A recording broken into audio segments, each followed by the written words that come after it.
The judge called his name, and he walked in wearing the same gray suit he had worn to our wedding 11 years ago. I know because I remembered every thread of that day.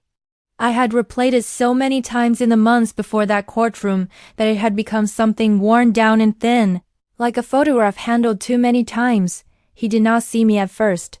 He was scanning the room the way he always scanned rooms, looking for exits, looking for control. And then his eyes landed on me, and for just 1 second, one fraction of a second, his face did something it had never done in 11 years of marriage. It collapsed, not dramatically, just slightly. Like a man who has been holding a very heavy thing for a very long time and has finally, in the worst possible moment, lost his grip. I did not smile. I did not look away. I just held his gaze until he was the one who broke it. That moment cost me everything I had been through to get there. And it was worth every single piece of it. Let me tell you who I was before I became the woman in that courtroom. My name is irrelevant. What matters is that I was good. Not perfect, but genuinely, consistently good in the way that women who love deeply tend to be good, which is to say I was good to my own detriment. I met Daniel when I was 26. He was 31, an architect with steady hands and a steady voice, and the kind of confidence that reads as safety when you are young enough to confuse the two. We dated for 2 years. He proposed on a Tuesday, not a holiday, not a staged moment, just a Tuesday evening in our apartment kitchen, and I thought that was the most honest thing a man had ever done. I thought it meant he was not performing. I thought it meant what you see is what you get. I was wrong about that in ways I could not have imagined. We married in October 2013. I was 28. I left a hospital administration job in Chicago to follow him to Charlotte, where he had been offered a partnership at a firm he had wanted for years. I told myself it was a partnership, that my career would follow, that geography was just geography. I found a position within 4 months, lower than what I had left, with a salary gap of $22,000 annually that I never fully recovered. I told myself it was temporary. I built a life in Charlotte from scratch. Friends, routines, a community, a garden I tended every spring. I built it around him. That is the thing no one talks about. How much invisible architecture a woman constructs around the man she trusts. How much of herself becomes a low-bearing wall for someone else's ceiling. For the first 6 years things were good, or what I now understand was a very convincing performance of good. Daniel worked long hours. Architects do. I accepted that. He traveled frequently for site visits and client meetings. I accepted that too. He was private with his phone, but then he had always been private, even when we were dating, and I had read it as introversion rather than concealment. I filled in every gap with the most generous explanation available because that is what love asks you to do, and I was someone who had always taken the requests of love seriously. The first fracture was so small I almost missed it. It was November 2019, a Tuesday again, which I find darkly fitting. I was doing laundry and found a dry cleaning receipt in the pocket of his blazer. The address on the receipt was not near his office. It was not near any project site I knew of. It was a neighborhood called Arbor Glen on the east side of the city, a residential neighborhood, the kind with driveways and front porches and children's bikes left out on lawns. I set the receipt on the counter. I looked at it for a long time. Then I put it in my own pocket. I did not ask him about it. I do not know why exactly. Something in me already knew that asking would only produce an answer designed to make me stop asking. So I just kept it, the first piece. Over the next 4 months I found other pieces. A second email address glimpsed on his laptop screen when he left the room too quickly. A hotel rewards account with a membership tier that required far more stays than his travel schedule could account for. A credit card statement for a card I had not known existed, arriving at our address, but addressed to a Daniel with a different middle initial, a small change, the kind that is almost invisible if you are not already looking. I was looking. Quietly, carefully, with the kind of focused attention that grief gives you when it arrives before you have a name for it. I still had no proof of anything concrete. But I had a shape, a silhouette, and I had started saving everything. I hired a private investigator in February 2020. Her name was Constance. She was 63 years old, drove a forgettable beige sedan, and had the energy of a woman who had heard every version of every story and remained unshocked by all of them. I paid her $4,000 from a savings account Daniel did not know about, money I had been quietly redirecting for 3 months in amounts small enough to escape notice. Constance came back to me in 6 weeks. She brought photographs, she brought an address, she brought a name. Her name was Priya. She was 34. She had a daughter who was 4 years old. She had a daughter who was 4 years old.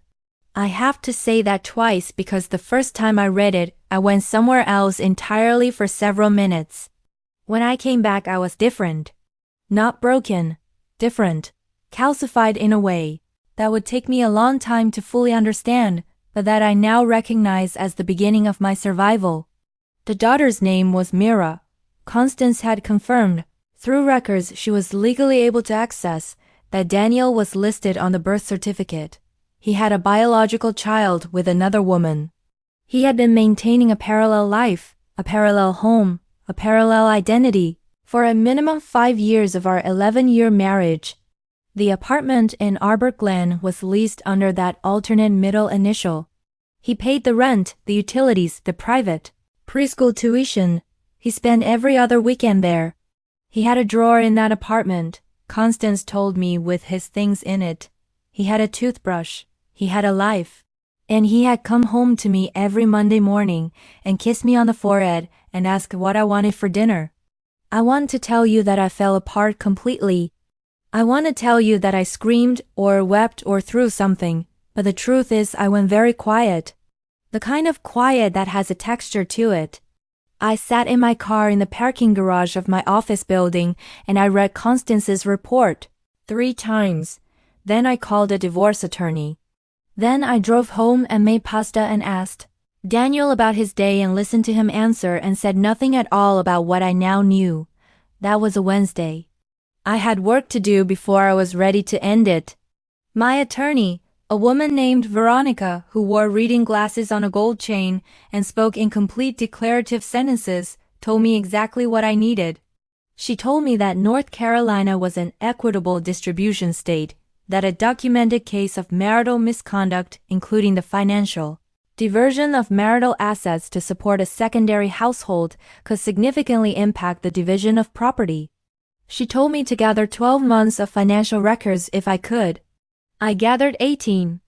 I documented every wire transfer from our joint account to the Arbor Glen lease, every payment to the preschool, every charge on the hidden credit card that corresponded with the date Daniel had claimed to be traveling for work.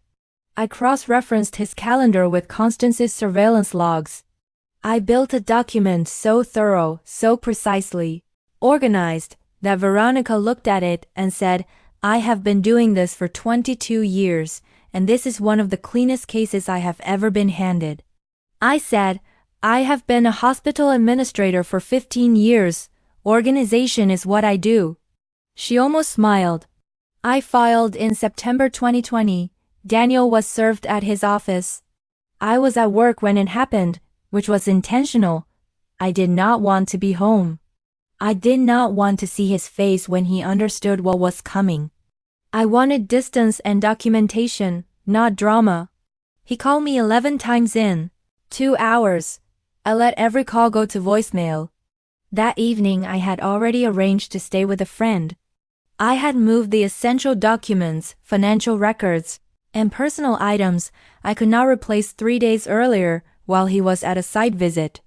When I came home 2 days later, he was there, and he looked at me with an expression that was equal parts shock and something I can only describe as the look of a man who has been caught but still cannot quite believe the catching is real.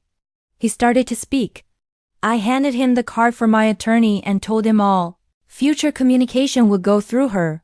Then I went to the bedroom I had been sleeping in for 11 years and I locked the door. The hearing was 6 months later. Discovery had been brutal for him. His attorney had tried several maneuvers, attempted to characterize the Arbor Glen expenses as business-related, attempted to argue that the hidden credit card was for legitimate personal expenditures he had a right to privacy around. Veronica dismantled each argument with the documentation I had given her. But the moment that I had been moving toward through all those months of silence and paperwork and controlled breathing, it came when his attorney attempted to argue that Daniel had not diverted marital assets and that his relationship with Priya had begun after our marriage had, in his words, emotionally deteriorated. Veronica stood up. She said, "Your Honor, I would like to submit Exhibit 31. Exhibit 31 was a photograph, legally obtained, of Daniel and Priya at a restaurant dated April 2015. April 2015. 2 years into our marriage.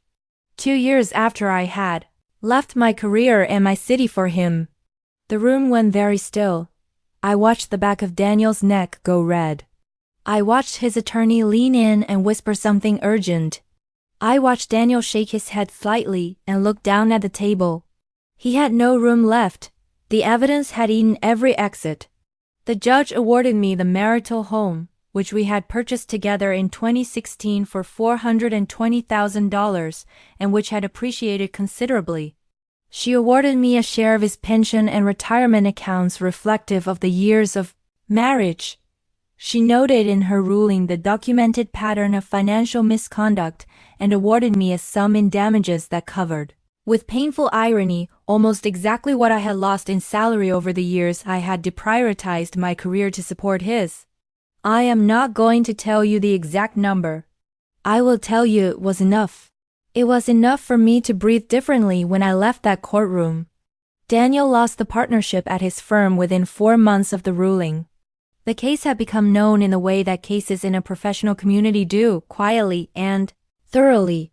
Priya, I learned through people who did not realize I was listening, ended their relationship shortly after the court proceedings became public. He was maintaining 2 lives, and in the end he lost both of them. I do not celebrate that. I want to say that clearly. A child lost the version of a father she had known. That is real, and it belongs in the ledger too. But I also refuse to carry guilt for a reckoning I did not create. He built that tower, it was always going to fall. I live in the house now. The one the judge gave me, which had always been mine. In every way that mattered. I have repainted the hallway and replaced the furniture in the main bedroom and hired a financial advisor who is helping me rebuild the retirement savings that 11 years of single income nearly cost me. I am 41 years old. I wake up in the morning with a clarity I genuinely did not know was available to me. Not happiness exactly, not yet, but something cleaner. Something that does not require performance. Here's what I need you to understand. The most dangerous lies are the ones told by people who know exactly how much you trust them. And the most powerful response to that kind of lie is not rage, it is not revenge. It is documentation, it is patience. It is the absolute refusal to let someone else's deception become your permanent reality. You are allowed to grieve what you lost. You are also allowed to pick up every piece of evidence, walk into the brightest room you can find, and lay it all on the table. The truth does not need you to perform it. It just needs you to show up with the receipts. I showed up, and I was ready. If my story sat with you, if something in it reminded you of your own strength or your own moment of enough, please like this video and subscribe. You are not alone. And you are more prepared than you know.